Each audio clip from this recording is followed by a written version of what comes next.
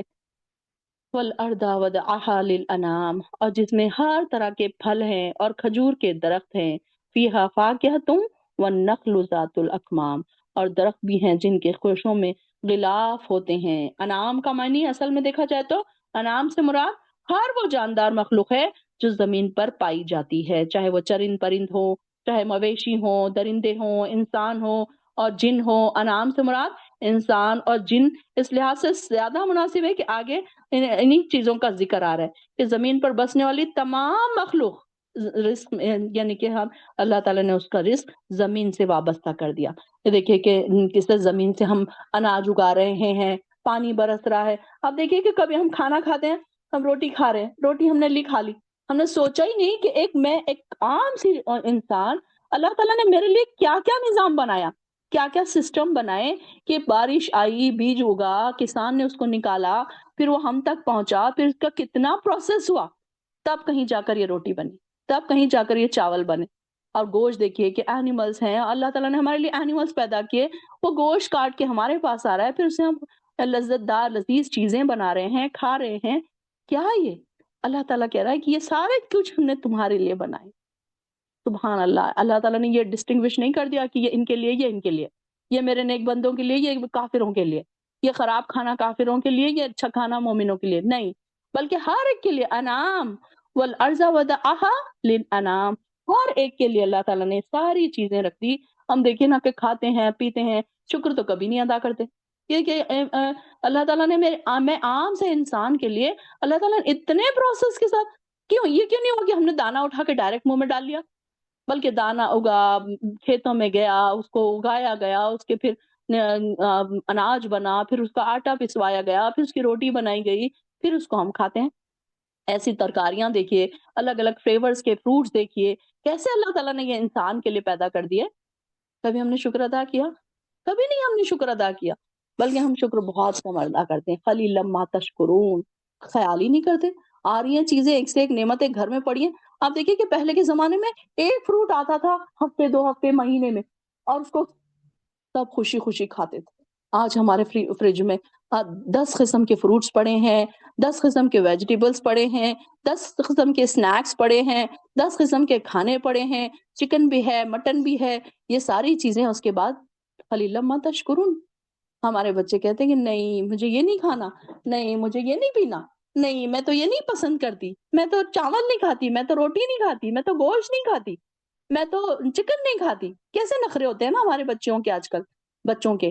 تو یہاں یہ بات بتائی جا رہی ہے کہ کیسا انسان اللہ تعالیٰ کا ناشکرا انسان ہے، کہ انسان کو اللہ تعالیٰ نے یہ ساری چیزوں سے نوازا۔ کیا انسان کی حیثیت تھی بلا کہ اللہ تعالیٰ اتنی نعمتوں سے نوازتا اس کو؟ کتنی نعمتیں ہیں آس پاس ہمارے، کھانے کی، پینے کی، مشروبات ہی دیکھ لیجئے، کتنے قسم کے ڈرنکس آج کل ملتے ہیں۔ ہم نے کبھی شکر نہیں ادا کیا۔ کیا چیز ہیں ہم، گناہوں سے ڈوبے ہوئے ایک انسان، بس، اور کچھ بھی نہیں ہے ہماری حیثیت سوائے اس کے، اور کچھ بھی نہیں۔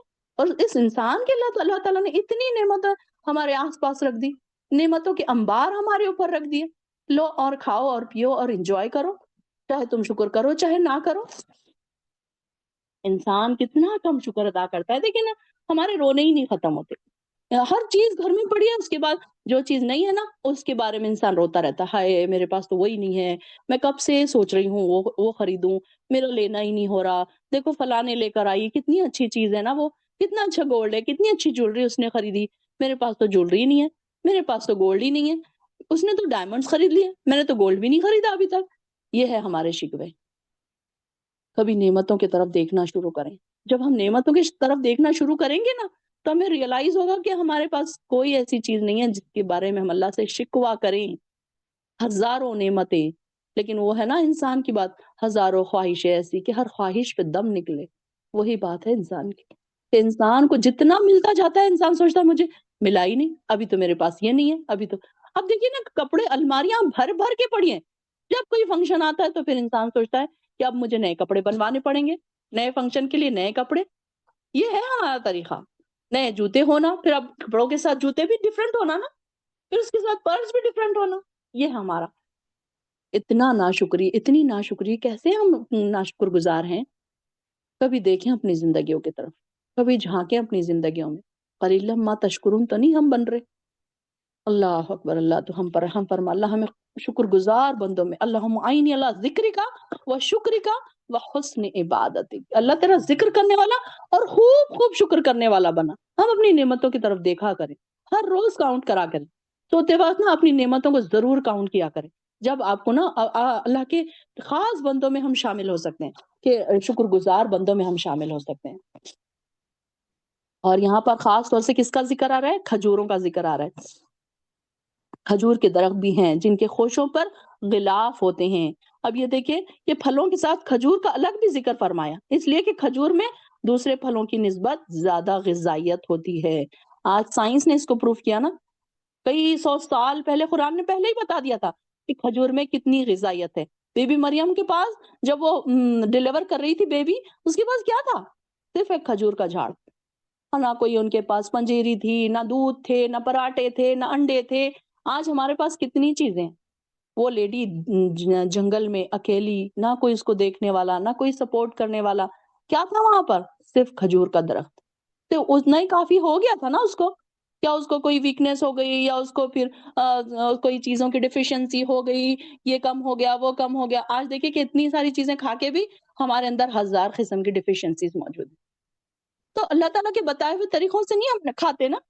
کبھی ہم نے اس کو سنت طریقے سے اپنایا نہیں ہے نا، سنت طریقوں کو. تو یہاں پر کھجور کی بھی افادیت کا یہاں پر اندازہ ہو رہا ہے کہ اس آیت سے ہمیں پتہ چلتا ہے کہ کھجور بھی اس زمانے میں تو کھجور ہی تھی نا. عرب والوں کے لیے تو ایک سب سے اہم چیز وہی تھی. تو یہاں پر ان کے پاس ہوتا تھا نا کہ کھجور اور پانی، دو چیزیں ان کی مل کے غذا بن جاتی تھی. اب دیکھیے بی بی مریم کو بھی کھجور اور پانی، بس دو ہی چیزیں ان کو ملی. کہ عائشہ رضی اللہ عنہ فرماتے ہیں کہ بعض دفعہ ایسا ہوتا تھا کہ ہمارے گھر میں 2 ماہ چولہا نہیں جلتا تھا، اور ہمارا گزر صرف 2 کالی چیزوں پر ہوتا تھا، کھجور اور مٹکے کا پانی. دیکھیے اللہ اکبر. اپنے آج کچنوں میں جا کے دیکھیے، اپنے فریج کھول کے دیکھیے، اپنے کھانے اور پینوں پر نظر ڈال کے دیکھیے، ہم کس زمانے میں جی رہے ہیں، کتنے انجوائمنٹ میں ہم جی رہے ہیں، کتنے نعمتوں میں ہم جی رہے ہیں. اس کا خیال ہمیں کبھی نہیں آتا. کبھی ہم اللہ کے شکر گزار بندے نہیں بنتے. اور پھر آگے آ رہا ہے اناج اور بھوسی والا اور خوشبودار پھول بھی. اور یہ ساری چیزیں والحب ذو العصف والریحان، یعنی کہ یہ ساری چیزیں اللہ تعالیٰ نے پیدا کی تو دانے ہیں تو انسان کی خوراک بن جا رہے، اور بھوسی جو ہے وہ جانوروں کی بھی خوراک بن جا رہی. اب یہ دیکھیے کہ اللہ تعالیٰ نے جانوروں کو نظر انداز نہیں کیا، انسانوں کے ساتھ ساتھ جانوروں کی خوراک کا بھی اللہ تعالیٰ نے طے کر دیا کہ جانور بھی کیا کھائیں گے، انسان بھی کیا کھائیں گے. ان کے علاوہ ایسی بھی چیزیں ہیں جو کھانے کے کام نہیں آتی، ان کی خوشبو وغیرہ سے فائدہ اٹھایا جاتا ہے. کئی چیزیں ایسی ہیں جو فلاورز ہیں جو سینٹ کے کام آتے ہیں، جو ایسی چیزیں ہیں جو کچھ چیزیں ہیں جس میں خوشبو ہوتی ہے. کئی ایسے پلانٹس ہیں، کئی ایسے ویجیٹیبلس ہیں. اب یہ دیکھیں کہ کئی ایسی اللہ تعالیٰ نے چیزیں ہمارے لیے بنائی ہیں کہ دیکھیے کہ کیسے ترکاریاں ہیں، اس کے ہر ایک کے ٹیسٹ الگ ہے. پھل ہے، فروٹس ہیں، اس کے ہر ایک کے ٹیسٹ الگ ہے. یہ ساری چیزیں اللہ تعالیٰ نے ہمارے لیے نعمتوں کے طور پر ہمارے لیے بنا دی. تو اللہ تعالیٰ فرما رہے ہیں فَبِأَيِّ آلَاءِ رَبِّكُمَا تُكَذِّبَانِ. تو اے جن اور انس کی جماعت، تم اپنے پروردگار کی کون سی نعمتوں کو جھٹلاؤ گے؟ یہ آلہ کا مطلب کیا ہے؟ آلہ کا مطلب ہے قدرت یا نشان یا عظمت. اس سے مراد آلات سے مراد وہ نعمتیں بھی ہے جو انسان کی ضرورت مہیا کرتی ہیں اور ہر دم آتی رہتی ہیں. اسے زندگی بسر کرنے کے لیے کسی چیز کی کمی محسوس نہیں ہونے دیتی. یہ ہے آلہ. فَبِأَيِّ آلَاءِ رَبِّكُمَا تُكَذِّبَانِ. تو اللہ تعالیٰ سوال کر رہے ہیں کہ اے جن و انس، تم اللہ تعالیٰ کی کون کون سی نعمتوں کو جھٹلاؤ گے؟ تو اللہ تعالیٰ سوال کر رہے ہیں یہاں پہ کہ کتنی نعمتیں ایسی ہیں جو ہم مانگتے نہیں ہیں لیکن ہمیں مل رہی ہیں روز. اس کا کوئی حساب کتاب نہیں ہے. آکسیجن کو ہی لے لیجئے. کیا ہم نے مانگا کبھی؟ ہم نے دعا کی کہ اللہ مجھے آکسیجن دینا، اللہ مجھے اتنی اور اتنی آکسیجن دینا؟ ہم نے کبھی نہیں دعا کی. کھانا پینا، سانس جو ہم لے رہے ہیں، پلک جو ہم جھپکا رہے ہیں، نیند میں سے اٹھتے ہیں صحت مند تندرستی کے ساتھ اٹھ رہے ہیں، ہمارے کسی باڈی میں پین نہیں ہے، تو یہ اللہ کا شکر ادا کریں کہ یہ ساری چیزیں اللہ تعالیٰ نے ہمیں عطا کی ہیں، اور ہم کیا کر رہے ہیں؟ کوئی نعمتوں کو، کتنی نعمتوں کو ہم جھٹلاتے ہیں. تو اللہ تعالیٰ سوال کر رہے ہیں کہ فَبِأَيِّ آلَاءِ رَبِّكُمَا تُكَذِّبَانِ، تم اپنے پروردگار کی کون کون سی نعمتوں کو جھٹلاؤ گے؟ دیکھیں کہ سورہ اس میں کتنی بار آیا ہے یہ ورڈ، یہ آیت کتنی بار آئی ہے؟ فَبِأَيِّ آلَاءِ رَبِّكُمَا تُكَذِّبَانِ. Very good. Sara Imtiaz, Sumaiya Naz, very good, excellent. جی 31 بار اس سورہ میں فَبِأَيِّ آلَاءِ رَبِّكُمَا تُكَذِّبَانِ تکرار کے ساتھ آیا. ماشاءاللہ ماشاءاللہ، ساری بہنوں کو پتہ ہے. ویری گڈ، ایکسیلنٹ، بہت خوب. ساری بہنیں ماشاءاللہ نالجبل ہیں. اللہ تعالیٰ آپ کو اور علم میں آپ کے اضافہ کرے. بہت خوشی ہو رہی ہے ماشاءاللہ. ساری بہنوں کو آ رہا ہے، ساری بہنوں کو آنسر آ رہا ہے. Very good. آپ لوگ بھی تدبر کرنے والے ہو گئے ہیں. الحمدللہ، مبروک. تو اللہ تعالیٰ فرما رہے ہیں فَبِأَيِّ آلَاءِ رَبِّكُمَا تُكَذِّبَانِ خَلَقَ الْإِنسَانَ مِنْ صَلْصَالٍ كَالْفَخَّارِ. تو پھر اللہ نے انسان کو ٹھیکری کی طرح بجنے والی مٹی سے پیدا کیا. یہ دیکھیے کہ انسان کو اللہ تعالیٰ نے کیسے بنایا، کہ اس کے الگ الگ جو سٹیپس تھے. اللہ تعالیٰ نے پہلے آدم علیہ السلام کو بنایا، اور پھر اس کے ساتھ پھر ان کی مخلوق کو بنایا، پھر کیسے ان کو زمین پر بھیجا. پھر اللہ تعالیٰ یہ ساری چیزیں ہمیں بتا رہا ہے کہ اس نے انسان کو کیا کیا. پہلے تراب، جو ذکر آتا ہے نا، 7 مرحلوں کا ذکر آتا ہے. سیدنا آدم علیہ السلام کے پتلے کی تخلیق کا جو 7واں اور آخری مرحلہ ہے، ان میں 7 مرحلوں کی ترتیب یوں ہے کہ پہلی کیا ہے؟ تراب، یعنی کہ خشک مٹی سے. الگ الگ سوروں میں جو آ رہا ہے. پھر عام، یا پھر مٹی یا زمین کی مٹی سے، یہ بھی اس کا ذکر ہے. پھر تین بھی کیسی ہے؟ گیلی مٹی ہے، گارے سے. پھر سورہ انعام میں آیا ہے تین لازب، یعنی کہ لیزدار اور چپکنے والی مٹی سے. پھر صافات میں آیا ہے حمائم مسنون، بدبودار کیچڑ سے. پھر سلسال، یعنی سورہ حجر میں آیا ہے کہ سلسال سے، یعنی کہ ٹھیکرا یا حرارت سے پکائی ہوئی، آگ سے پکائی ہوئی مٹی سے. تو یہ کیسے کیسے الگ الگ الفاظ آئے ہیں کہ سلسال کالفخار، یعنی کہ ٹن ٹن بجنے والی ٹھیکری، یعنی کہ جب مٹی کو جلا کر، اب دیکھیں کہ کسی، اگر آپ نے دیکھا ہوگا کہ کوئی سراہی ہوتی ہے، آپ اس کے اوپر ایسے بجائیں تو کیسی آواز آتی ہے؟ اس کو آگ میں پکا کے سخت کر دیا جاتا ہے نا، تو اس کو بجایا جاتا ہے تو ٹن ٹن کی آواز سی آتی ہے. تو یہاں پر بھی بتایا جا رہا ہے کہ انسان کو ٹھیکری کی طرح بجنے والی مٹی سے پیدا کیا. یعنی کہ اللہ تعالیٰ کو انسان کو یہ بتایا جا رہا ہے کہ انسان تو ہے کیا چیز جو اتنی اکڑ دکھاتا ہے کہ دیکھو تجھے کس چیز سے انسان کو پیدا کیا ہے، اور جنوں کو آگ کے شعلے سے پیدا کیا. پھر تم اپنے پروردگار کی کون کون سی نعمتوں کو جھٹلاؤ گے. اب یہ دیکھیے کہ اللہ تعالیٰ نے اس کو اس طریقے سے بنایا مٹی سے. پھر جب اللہ تعالیٰ نے اس میں روح پھونکا تو یہ انسان بن گیا، بشر بن گیا، اور اس کو ملائکہ کو کہا کہ اس کو سجدہ کرو. پھر اس کے بعد ذکر آتا ہے حقیر پانی کے سط سے اس کی نسل چلائی، جس کے لیے دوسرے مقامات پر نطفے کا بھی لفظ استعمال ہوا ہے. سب سے پہلا انسان جو آدم علیہ السلام کو بنایا، وہ کس سے بنایا؟ مٹی سے بنایا. اور پھر اس کے بعد جو ان کی نسلیں آگے چلی، وہ کس سے چلی؟ نطفے سے. وہ کیسا ہے؟ حقیر سا پانی. انسان کو بار بار اپنی پیدائش کی طرف نظر کی جاتی ہے اس کی، کہ دیکھو تم اپنی پیدائش کی طرف دیکھو کہ تم کس چیز سے تم بنائے گا، اور کہ تم اتنا کرتے ہو، تم اتنا پراؤڈ کرتے ہو اپنے آپ کے اوپر، اتنا کرتے ہو کہ تم کس چیز سے بنائے گئے ہو. اپنی پیدائش کی طرف دیکھو. انسان کو اپنی پیدائش پہ نہیں بھولنا چاہیے کہ وہ کس چیز سے پیدا کیا گیا ہے اور وہ کیسے اکڑ سکتا ہے. پھر جنوں کی تخلیق، یا مارج کا مطلب ہے شعلے کا اوپر کا گرم ترین جو حصہ ہوتا ہے نا، تو اس کو کہتے ہیں مارج. تو یہاں پر اللہ تعالیٰ نے اس کو کیا کہا کہ یہ اس سے بنایا ان کو آگ کی لپٹ سے، جس سے میں مٹی کے کئی مراحل سے گزر کر اسے باریک تر بنا کر اس سے انسان بنایا. اس طرح جنوں کو بھی لکڑی اور کوئلے سے پیدا ہونے والی عام آگ سے نہیں، بلکہ اس گرم ترین لطیف آگ سے کے حصے سے بنایا گیا. اور انسانوں سے پہلے آتش مخلوق زمین پر آباد تھی، یعنی کہ جن آباد تھے نا زمین پر، اور ان میں بھی نبوت کا سلسلہ جاری رہا. انسان کی تخلیق کے بعد نبوت کا سلسلہ انسانوں میں منتقل ہو گیا، پھر جنوں کے بعد. کیونکہ اشرف مخلوقات انسان ہے، نہ کوئی جن۔ جو نبی انسانوں کی طرف مبعوث ہوتا وہی جنوں کی طرف بھی ہوتا، تو نبی آخر الزماں جیسے ہمارے نبی ہیں ویسے جنوں کے بھی نبی ہیں۔ تو یہاں پر اللہ تعالیٰ فرما رہے ہیں کہ دیکھو کہ جنوں اور انسانوں کو اللہ تعالیٰ نے کس چیز سے بنایا؟ جنوں کو آگ کے شعلے سے پیدا کیا، پھر تم اپنے پروردگار کی کون کون سی نعمتوں کو جھٹلاؤ گے؟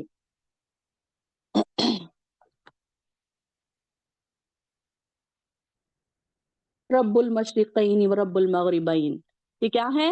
دونوں مشرقوں کا بھی مالک ہے اور دونوں مغربوں کا بھی مالک ہے۔ اب یہ دیکھیں کہ دو مشرق اور دو مغرب کیوں کہا گیا ہے؟ یہاں پر دو مشرقوں اور دو مغربوں کا ذکر فرمایا ہے اس سورے میں۔ مسلسل دو دو چیزوں کا ذکر آ رہا ہے۔ دیکھیں کہ ہر چیز میں تسنیہ کا ذکر آئے گا، جوڑوں کا ذکر آئے گا، آسمان اور زمین، اور اسی طریقے سے مشرقین اور مغربین، بحرین آگے بھی آئے گا، سمندروں کا بھی ذکر ٹو یعنی کہ تسنیہ کے صیغے میں آئے گا، یعنی کہ جو ڈویل چیزیں ہوتی ہیں نا اس کا۔ صرف رحمان ایک ایسا ہے جو واحد آیا ہے۔ تو یہاں پر یہ دیکھیں کہ اس میں اللہ تعالیٰ فرما رہے کہ کیا ہے؟ دو مشرقوں سے مراد ایک تو وہ مقام جب سورج موسم گرما سے بڑے دن طلوع ہوتا ہے۔ اب یہ دیکھیں کہ اگر آپ نے غور کیا ہوگا تو سورج ہر روز الگ جگہ سے طلوع ہوتا ہے۔ یہ بات ہم نے کبھی غور نہیں کی، کیوں؟ کیونکہ ہم نے کبھی بیٹھ کے دیکھا نہیں نا، آبزرو نہیں کیا، پریکٹیکل نہیں کیا ہم نے۔ اب جب میں واکنگ کو جاتی تھی، جب میں نے یہ آبزرو کیا کہ جب میں دیکھتی تھی کہ آج سورج ادھر سے نکل رہا ہے تو دوسرے دن اس کے بازو سے نکل رہا ہے، تو تھوڑے دنوں کے بعد میں نے آبزرو کیا کہ یہ سورج اس طرف سے نکلتا تھا، اب یہ اس طرف سے نکل رہا ہے، مطلب روز بازو ہٹ کے نکلتا تھا سورج۔ تو میں نے یہ بات کو آبزرو کیا کہ واقعی ایک مغرب اور ایک مشرق نہیں ہے، بلکہ مغربین اور مشرقین ہیں جمع۔ تو ہر روز الگ جگہ سے سورج نکل رہا ہے، ہر روز الگ جگہ سے ڈوب رہا ہے۔ پھر دیکھیے کہ اسی طریقے سے گرمیوں میں دن بڑے ہوتے ہیں، سردیوں میں دن چھوٹے ہو جاتے ہیں۔ سورج کہیں اور سے نکل رہا ہے، تھوڑا لیٹ نکل رہا ہے، پھر جلدی ڈوب جا رہا ہے۔ یعنی کہ ہر روز طلوع آفتاب کا مقام ایک نیا پوائنٹ ہوتا ہے۔ اور اسی طرح مغرب بھی، اسی تبدیلی سے موسم بھی، کہ موسموں میں مختلف فصلیں اور پھل پیدا ہوتے ہیں۔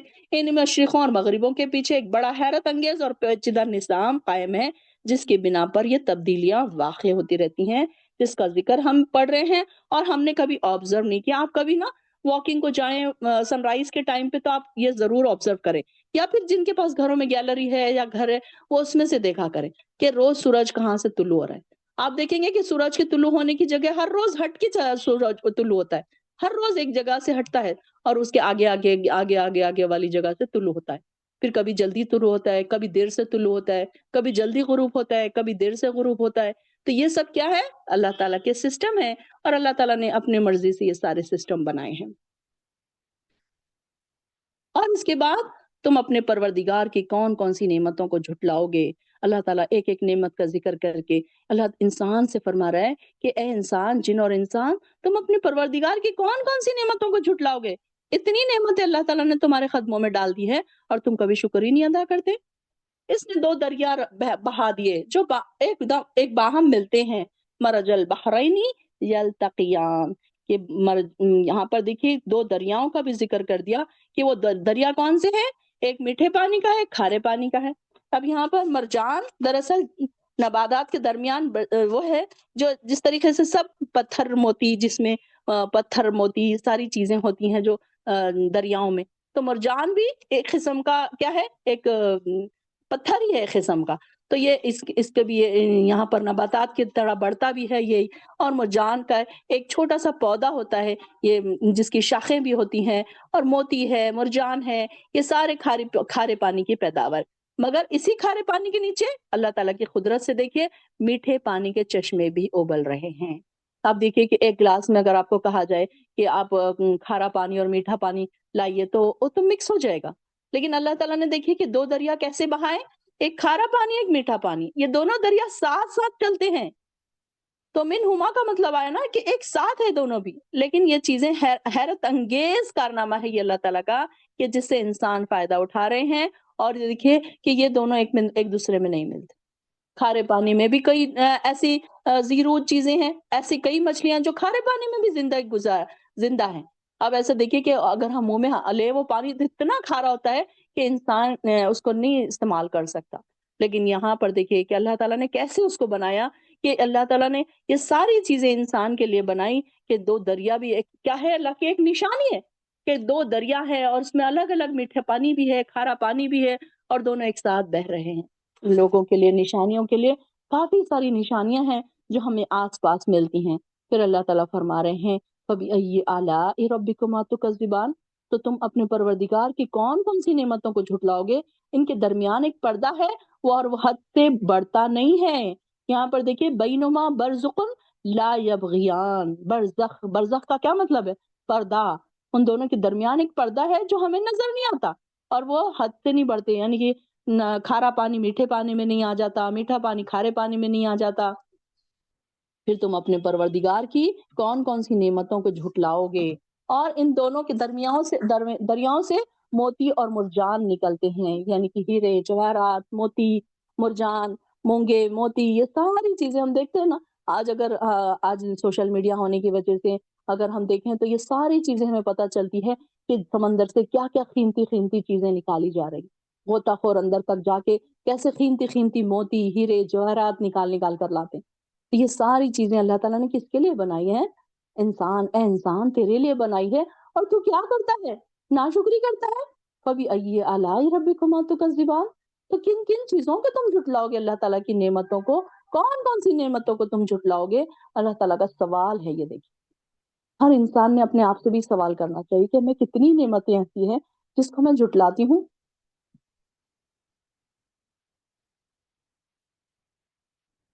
ایسے کرتے ہیں 20 آیت نمبر 20 تک ہی رکھتے ہیں، انشاءاللہ اس کے آگے کا کنٹینیو کل کریں گے۔